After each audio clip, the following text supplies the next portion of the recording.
Good morning, everyone, and welcome to Sunday Forum at St. Luke's Episcopal Church. I'm Ed Bacon, the interim rector, and I am absolutely thrilled to have as my guest today Jackie Cushman, a wonderful member of this parish, a really good and deep friend of mine, both pastorally, spiritually, and relationally as a member of this church. And she has an amazingly wonderful book called Our Broken America, and she'll hold that up in a minute when she's on the screen. But we want to talk about that because one of my passions is to address our propensity to be polarized, to be tribalized, to be divisive in this country. And I'm just think it's not sustainable. It is sabotaging our health as a democracy to hear everything through a polarization lens. And I feel that I am a partner with Jackie Cushman in addressing this because she understands, as so many of us understand, that it's really hurting the heart and the soul and the mind and also the connective tissue of not only our country, but our democracy. So with that, welcome Jackie Cushman. Thank you, Ed. I'm really excited to be on with you today. And I wrote, and I will show the book. Thank you very much. I'm from Mississippi. I mean, in Alabama. Exactly, since we're on video. So it's titled Our Broken America, Why Both Sides Need to Stop Ranting and Start Listening. And it was published this past fall. So it was before the pandemic. It was in the fall of last year. And I really wish people would stop and think about how can we come together as a country. And I know we're going to talk about that through this forum. But to me, part of why I wrote it is that I feel that the country is so polarized that people only rant at each other and they don't listen to one another, and therefore nothing ever really changes, which I think is a real problem we have. Very well stated. So let's get into it because I love the fact that there are two things that you and I have said in conversations. Number one, the absolute necessity to listen. Mm-hmm. And that I really believe that these days are times when we really need to be listening to one another. And we need to listen to one another's stories that are underneath any kind of positions we hold. So I hope to get into some storytelling today. The other thing is I love authors who really care about their books. Mm-hmm. And you told me, kind of jokingly, but it is really true. If everybody in America read your book and took it seriously, we wouldn't be in the trouble we're in terms of the division. So I want you to take it for a few minutes and talk a little bit first about your journey here. You're a vibrant central member of St. Luke's Episcopal Church. How did you get here? And then I will want you to get into your book. So kind of first a little bit about your own journey. Absolutely. So it's a bit of a convoluted journey, a little bit like some others in our parish. So I was actually born and raised Baptist. And so that was kind of tradition. So I love the Baptist, the songs and the hymnals. I grew up, memorizing Bible verses, right? That was part of the Baptist tradition. And I grew up in a very small town called Carrollton, Georgia. It's about an hour west of Atlanta. And grew up there. And for me, once I went to college in South Carolina and came back, I really focused professionally on finance and worked in corporate finance and worked in industry and with Bell South Wireless. And after my husband, Jimmy, and I got married in St. Luke's, actually, after we had our second child, then I decided to stay home and work part-time versus full-time. And it was at that time that I really started writing, because I've only been writing since then. I've always loved to read. I was a big reader when I was growing up. I was the one that would sit in the car or sit in my room and read for hours on end. I would sit and read in math class. But I finally decided to start writing and became a columnist a little over a decade ago.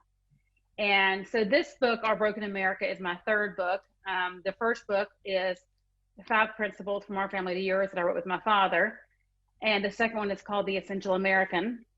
But in terms of me professionally in like our community, a large part of what I do, and my husband Jimmy serves in the vestry at St. Luke's, as you know, and we have two children who will both be in college, hopefully this fall.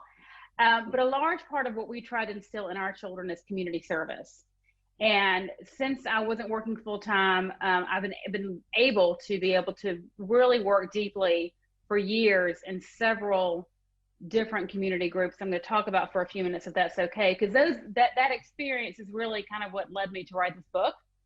So without that experience, I don't think I would have had the depth of caring about what happens in communities, nor the understanding of how you bridge different communities by working together.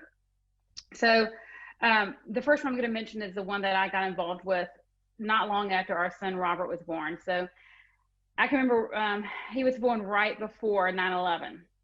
And so I can remember he never slept. I mean, he sleeps great now, but he was one of those children that never slept. It was terrible. I can remember rocking him in the middle of the night in his bedroom, and remember hearing the planes fly over my head from Dobbins, and you can hear them because they're heavier, they're noisier. And I can remember being scared about what world would he have to live in, and what would it look like as he grew up.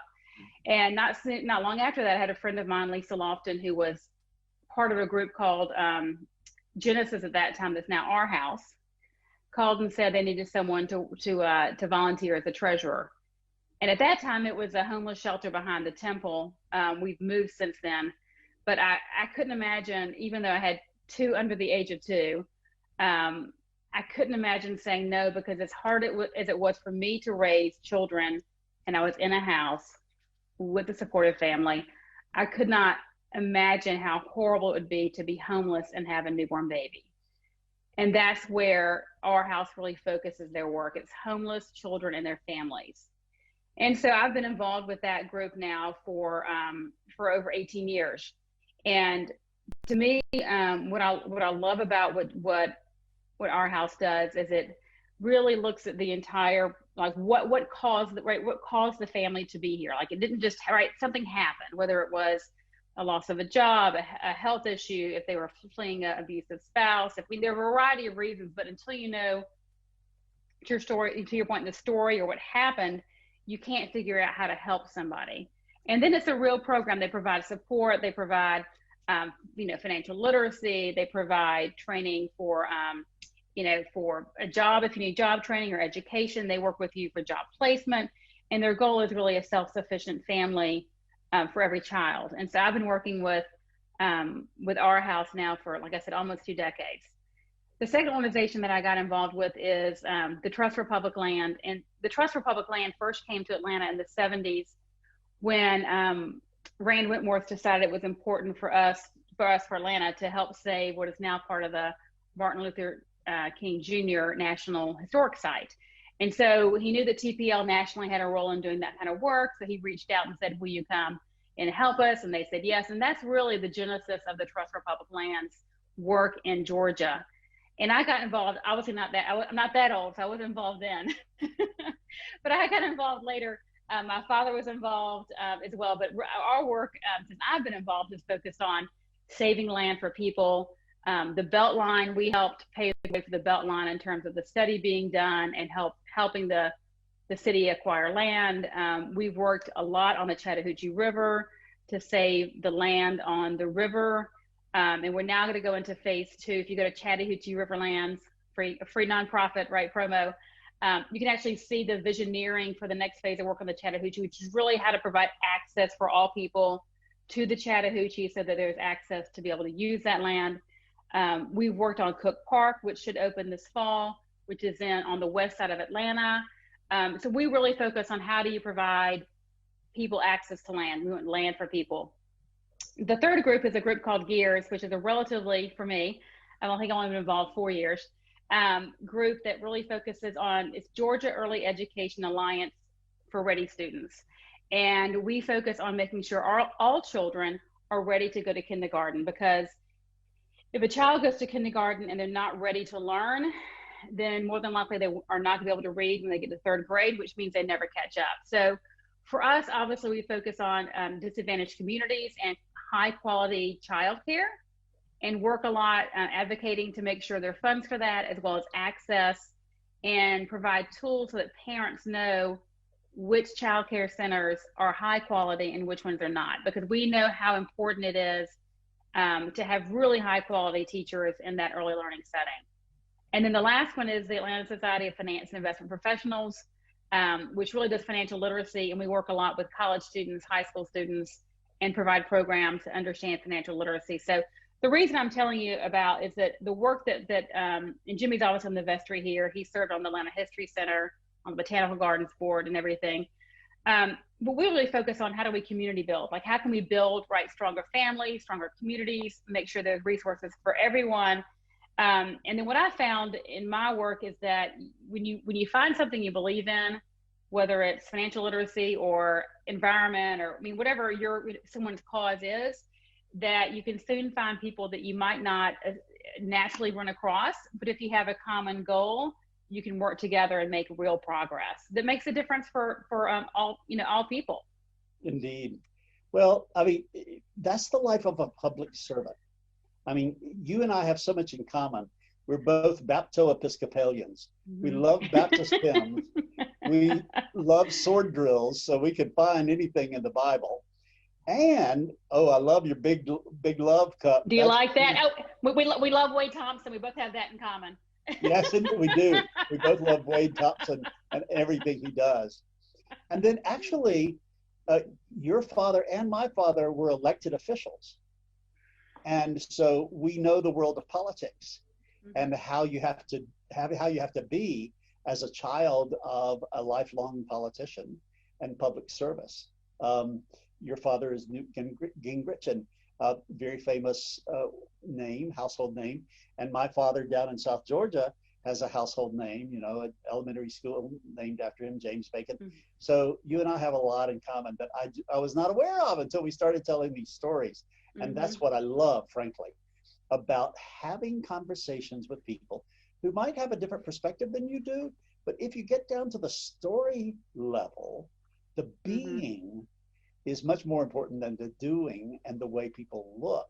And that the being is so very important. So once again, I'm so thrilled you're here, and thank you for telling me those stories. And to be sure, if you're going to be involved in 501c3s, if you're going to be involved in nonprofit community agencies that are developing community in the larger mm-hmm. community, you're going to run into difference, and you have mm-hmm. to know how to negotiate talking about your own differences. So I love the fact that you're here. So let's talk a little bit more about your book now, if that's mm-hmm. okay.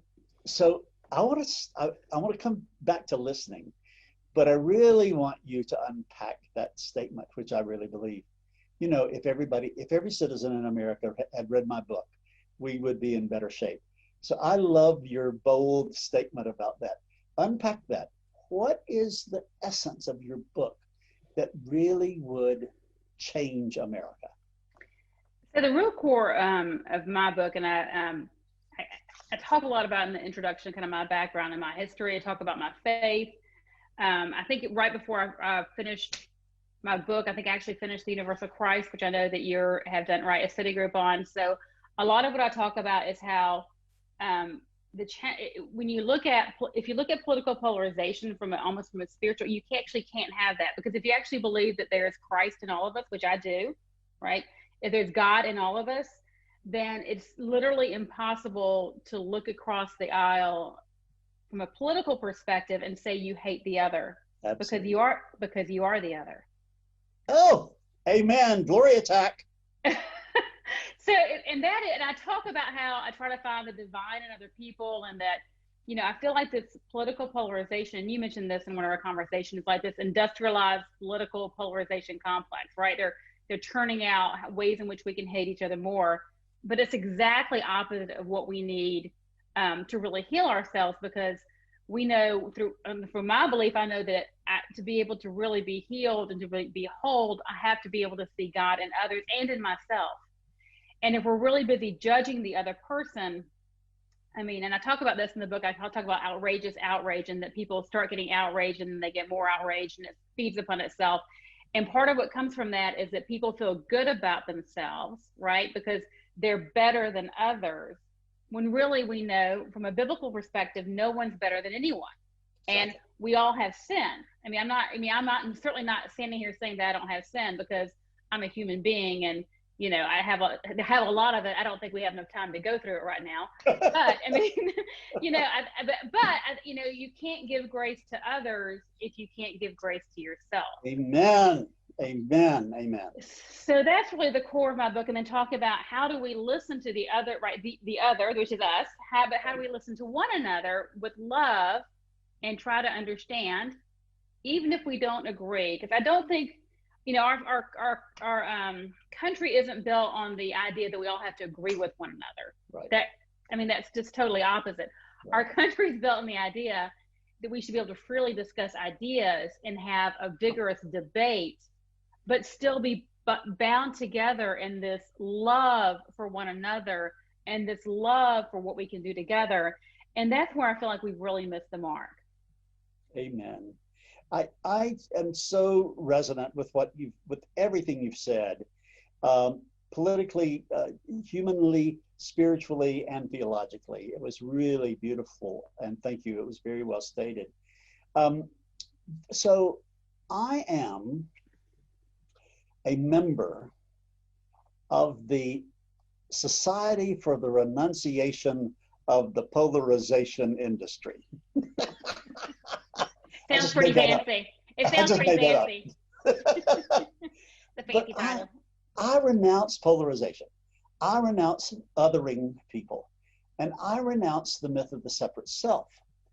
And I come to you, Jackie, knowing that your book and your life and the way you think can help me with my project of going toward unity and there being no other, and away from polarization.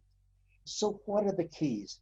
I'm fishing for listening being one of the core ones, but I was already there, don't worry. Okay.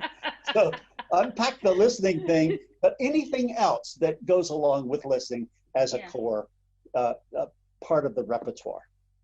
Well, I do think it starts with listening, and whether you're talking about just getting to know someone, right, making friends, going on a first date, on a job interview, right? It doesn't matter what environment you're talking about with human beings. There's no greater need than any human being has than to feel as if someone can see them, right, and understand who they are. And it's impossible to do that without the other person listening to you. So there's no greater disrespect from a personal standpoint than to refuse to listen to the other person, because you can then never understand them for the person that they are, the experiences they've gone through.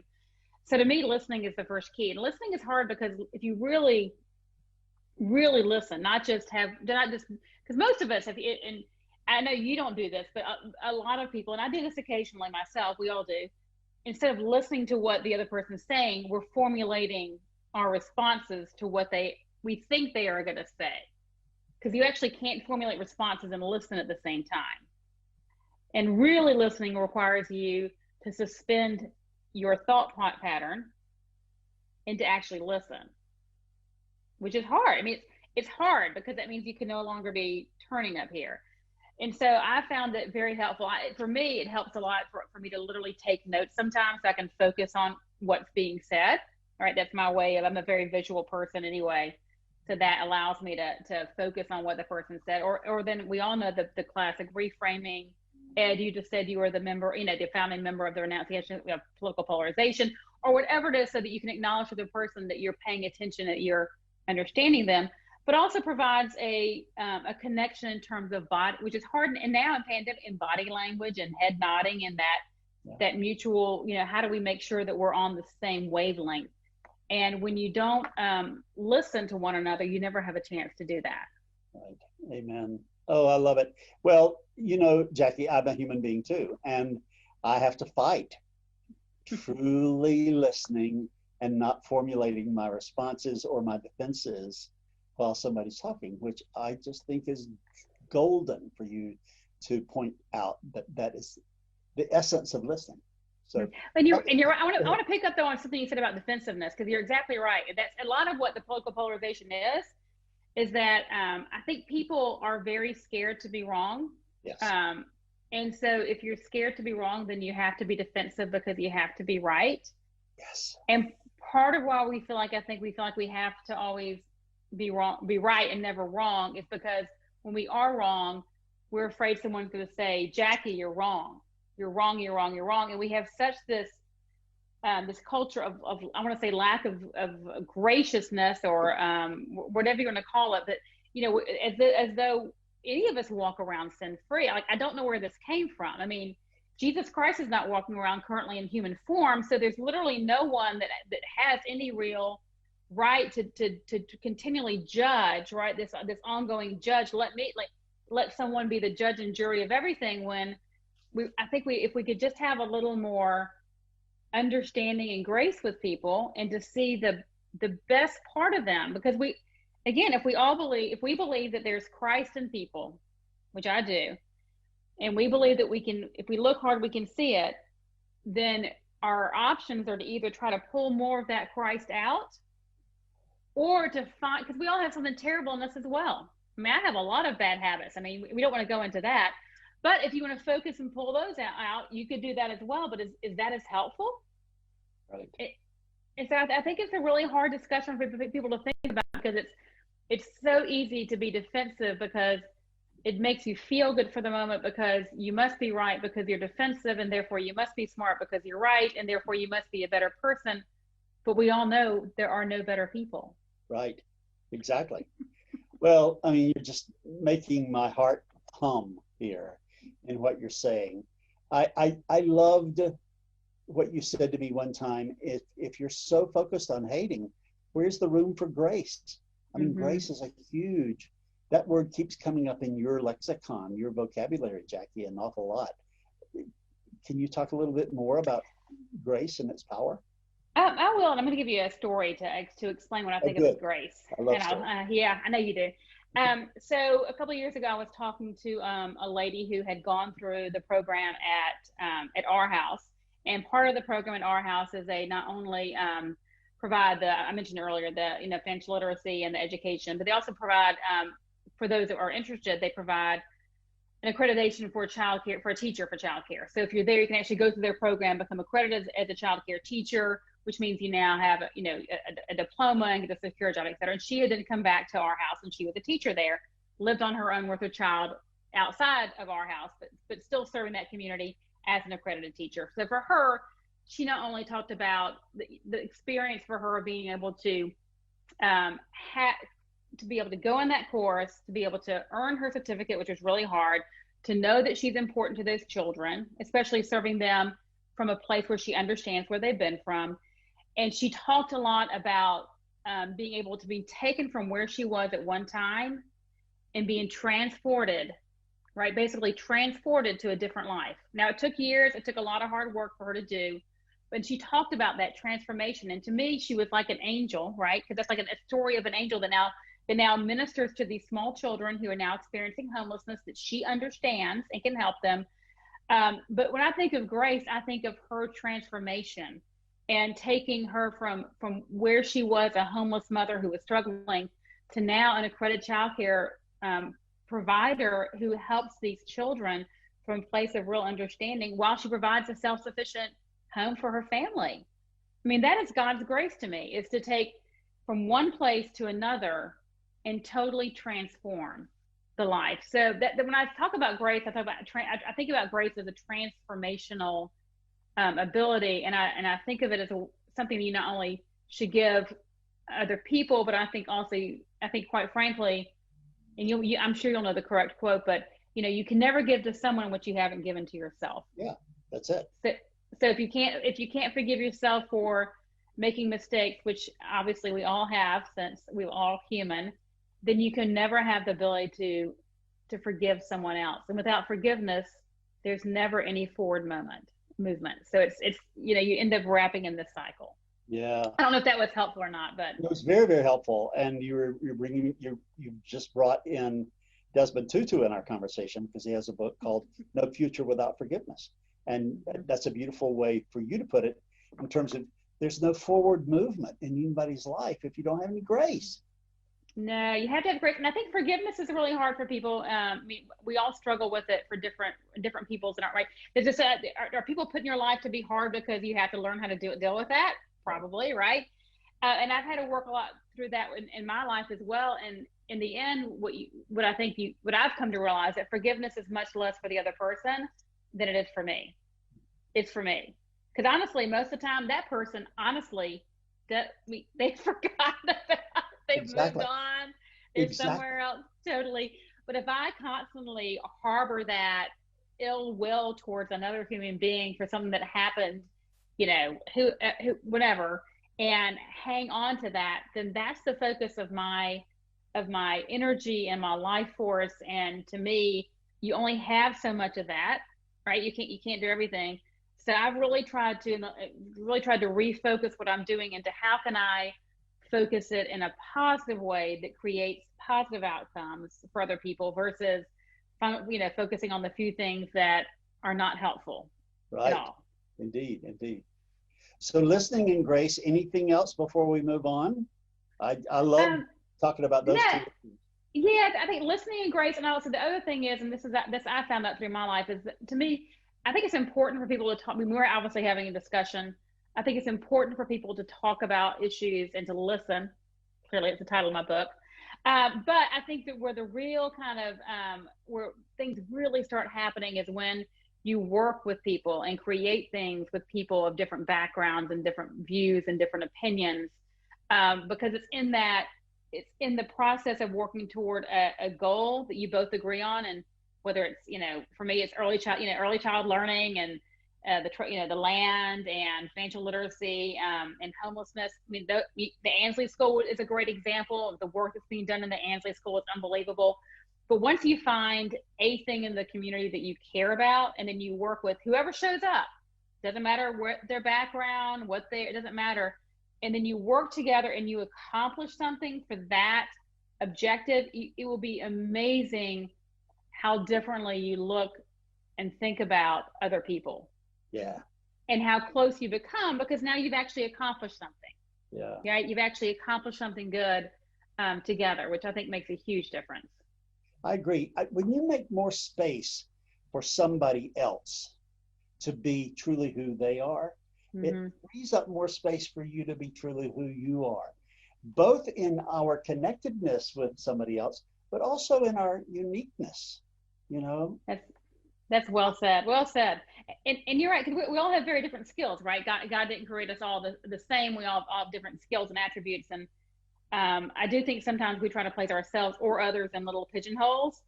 And to your point, if we can actually figure out how to make it bigger and broader, so we can, if you have to, you're a talented singer, right? But that doesn't take away from my talent as a singer, which is not as good as yours. But my point is, we can all have a lot of talent. It's not like we need to, right, fight over who's the best. It's really about bringing out the best in all of us that God's given us.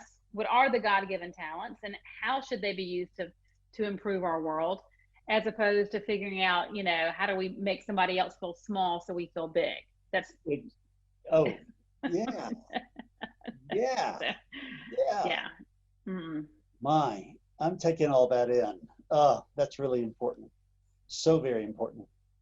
So, which way do we want to go now? Do we want to go into the area of life where you learned the lessons that you've learned about listening and grace and making space for the other? What pain oriented or memorable or epiphany oriented story would you tell that kind of said, yeah, this other way of living is not going to work? And I guess I'm asking for the kind of the seed story behind your book, Mm. because you wrote your book out of a real commitment. Well, I did. I think part of it's very personal. So I'll tell some personal stories that are not, that private, because nothing in my father's life is very private.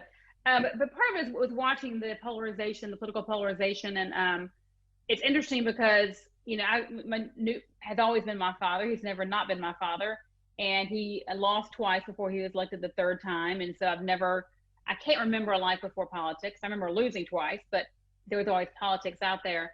and he can be a very polarizing figure. A lot of that is the focus on the press and what is said about him. But he's also my father, who I love very much. But I'll tell a couple of stories. One of my favorite stories is when Jimmy and I were first dating. We had when he first met my father, he met him we're at a bar. At the time, my dad was the Speaker of the House, and so he had security guard with him. It was a crowded area, and I stepped back from them because I wanted them to have a little chance to bond over a beer. And so as I stepped back, it was really crowded. I heard two guys next to me saying, "Oh, there's Newt Gingrich. He abandoned his wife and children." And I knew that not to be true because, well, I was his child and he didn't abandon me.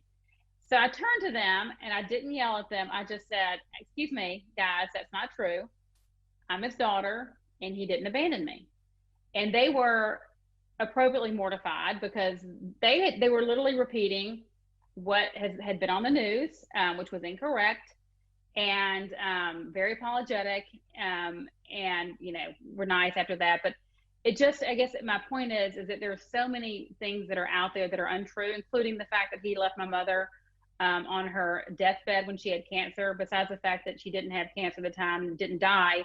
It wasn't true. It literally was not true. And so I've dealt with it for a long time, and I know how, and I've kind of, I don't blame people for their inaccurate information. I don't go out of my way to correct everybody because, quite frankly, it's none of their business. But I do know that if you pigeonhole people into things that you've heard that are not true, that you end up making very bad decisions based on bad information and inaccurate judgment. And so to me, it's just been really important that people step back, and before they prejudge, which we know is prejudiced, right? And it can be for skin color, it can be for gender, yes. It can be for political party, it can be from where you're from, it can be for anything, right? There's yes. all kinds of prejudice, all of which is not good. Right. And so I just think we've gotten to a bad cycle where we prejudge everybody by different areas for anyone that's not in whatever group we determine we're in, on both sides. This is not a one side or the other. This is absolutely, unfortunately, too many people today. One of the things that I learned in my research is that 55% of Republicans and 64% of Democrats have few or no friends in the opposite party. Yep. And to me, that says, right, if that's true, which it's a fact, that means we're not getting the kind of crossover and relationships we need to actually function as a country. Exactly. Because it's impossible it's just impossible. So that's really the call. And I guess from my experience, we've really worked in our family very hard to make sure we do make those crossovers. And we don't, we work on a lot of different activities with a lot of different people. And my point is, this is America. You are free to vote however you want. And that's exactly as it should be. And I think that's great. But I don't think it's helpful to have either side argue that the other side is terrible because we can't actually get anything accomplished. And I'm all about accomplishing things. And so that's really the call to action for my book is, how can we get over this, you're a terrible person, you can't do anything, versus let's find a problem in the community, whether it's home, and let's see if we can fix it together. Yeah. Because that's, to me, the only way we can really make progress. Well, I have two light bulbs that just went off as you were talking. And let me say that one of them is, if you are eager to believe the worst about someone with whom you disagree, you have fallen into the polarization trap. Mm-hmm. That is a sign right there that you're complicit in the tribalization, polarization of America. If you get visceral glee out of hearing a really horrible story about someone with whom you disagree, right? It's probably false in the first place. You're not giving anybody a benefit of the doubt. And it doesn't look good on you if you're taking visceral glee out of believing the worst possible thing you hear about your political or otherwise enemy.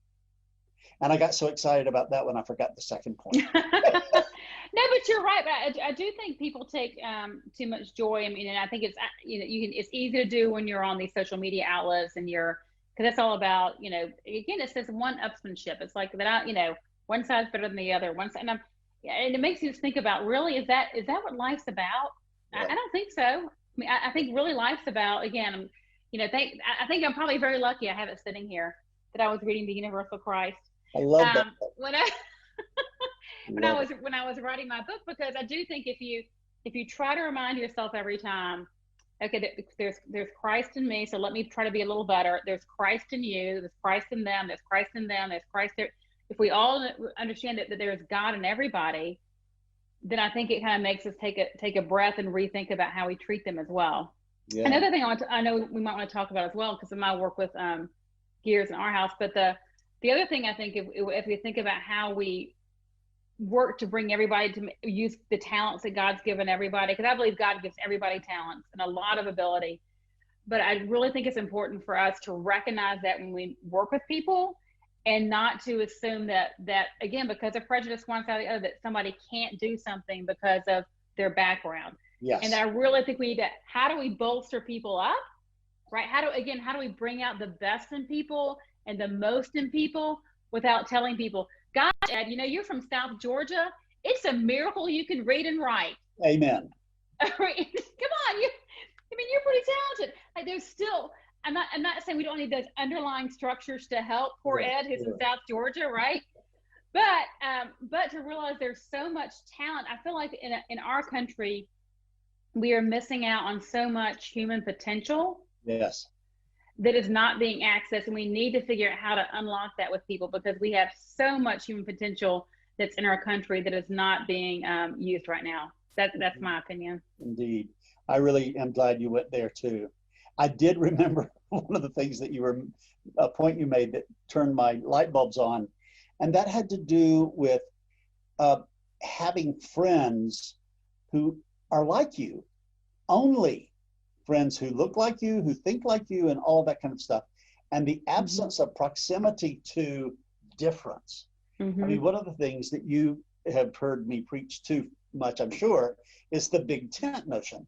But it would be horrible for our church for us to be aligned with one political party or the other and not have sitting in the pew with us someone who thinks differently, looks differently, dresses differently. I mean, one of the enriching things about being a member of this Big Tent Parish, St. Luke's, is that we do try to tend to difference. And that's really important. And that's a countercultural thing to America, when we are living in neighborhoods that with only people who look like us and vote like us and that kind of stuff. Yeah, it is. And I think to your point, if you don't have any proximity or any interaction, whether it's, for us, church, work, community organizations, nonprofits, et cetera. But if you don't actually think about that cognitively and do that, then it's very easy to never learn and never understand, right, different perspectives. Indeed. And again, it's not that, it's even just the comprehension. It's so important to run against other people, other backgrounds, other stories, as you would say, so that you have that ability to listen and learn, and therefore have a broader perspective. Because we all have choices in life, right? We can narrow our perspective over time so that we become very, very right. Indeed. Or we can decide that we're going to open them up and interact with different people at different places and do different things and learn and broaden our perspective. But we need to make sure it's a conscious choice, because if you don't do it consciously, sometimes it can happen unconsciously. Well, I love the way you were doing your hands there and talking about narrowing down and opening up, because another one of my favorite theologians is talking about whether or not you, your family, your community, your corporation, your church, your whatever, is an open system versus a closed system. And that closed system stuff makes things tight, predictable, comfortable.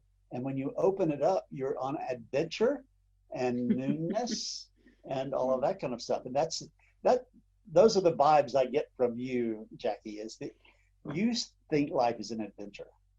Well, I think it is. And we get to the idea that not only do we all have Christ in us, but we're all interconnected as well. I know you love that. we could talk about that and the synchronicity of the universe and whether or not we're able to access, right, where we should be at what time. And I mean, we could go on and on with that. But I do think we have to be, in a world in which, when I say we, I mean people, right? People have often try to control everything. I think the idea that there's something bigger than them, God, right, and then universe, and this synchronicity can be incredibly frightening unless you really start thinking about it and working with it. I think that's a hard transition because we're such a want to control everything. Yeah. But if we think about it from a perspective of God and Christ, we need to know we actually can't control everything, nor should we want to control everything. Hello? Because we know we're human, and we know that we, right, by definition, we sin. Even if we try not to, right? You can get up Monday and you can say, I'm going to be the best person I am today. And you may be the best person you are, and I'm still going to sin. Like, hopefully it's less than the day before or not so terrible, but it's not going to not happen. So I think we need to, again, give ourselves a little more grace for who we are, and also recognize that God is, right, really is God, which means God. Yes, but you have to, that also requires that you let go of some of that control, which is very hard for humans. Oh, that's what I pray about every morning. God, help me give up control. Well, usually mine's for patience. So you'll love this. When the children were little, and still occasionally because they're older now, when we would pray at the beginning of church, I always had them pray for patience for mommy. a little self-serving, but good for them too. I thought we all need. I mean, they were 22 months apart. I thought a little patience for mommy would go a long way. Why not make your kids pray for you? Absolutely. Please give me patience. Please give me patience. So, Jackie, our time is over. So there are a million more questions, so we'll have to do this again. You're supposed to say, okay, Ed, I'll be glad to. I'll do whatever you tell me. Like I said, I even had look, I was all ready, my Big Love. Come on. I'm so impressed with the Big Love St. Luke's Cup. That's wonderful.